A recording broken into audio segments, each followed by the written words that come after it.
நிறைய இடத்துல நம்ம பலத்தவன் ஆகிற பொழுது எங்க நம்மளை விட மிஞ்சிருவாங்களோ, நம்மளை விட பலமா வந்துருவாங்களோ, நமக்கு எதிர்ப்பா வந்துருவாங்களோ.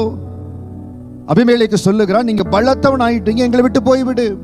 ஒரு ஏமாற்றம், ஈசாக்குக்கு ஏமாற்றம். ஆனால் என்ன செய்வது? அவர்களுடைய தேசம் கடந்து வருகிறார். அந்த ஏமாற்றத்துல கடந்து வருகிற பொழுது 2 துறவுகளை அவர்கள் வெட்டுகிறார்கள். அந்த இடத்துல துறவிலிருந்து தண்ணீர் வருகிறது. அந்த ஏசேக்கு சித்தன்னா 2 துறவு, அதுல 2லயும் போராட்டம். ஆனால் 3வது இடத்துக்கு போகிற பொழுது கர்த்தர் ஈசாக்குக்கு ரெகபோத்தை வைத்திருந்தார். இன்றைக்கு எந்த இடத்துல உங்களை தள்ளுகிறார்களோ, உங்களை வேண்டாம் என்று விளக்குகிறார்களோ, வேதத்துல நல்லா சொல்லப்பட்டிருக்கிறது, தள்ளப்பட்ட கல்லே தலைக்கு மூளைக்கல்லாயிற்று. என் ஆண்டவர் உங்களை எல்லா இடத்துல மேன்மைப்படுத்தி உயர்த்துகிற நாட்களுக்குள்ளாய் ஆண்டவர் கொண்டு வருகிறார். தள்ளப்படுகிற, ஒதுக்கப்படுகிற, நெருக்கப்படுகிற அனுபவத்தில் இருக்கிறீங்க. உங்களுடைய ரெகபோத் உங்களுக்காக ஆயத்தமா இருக்கிறது.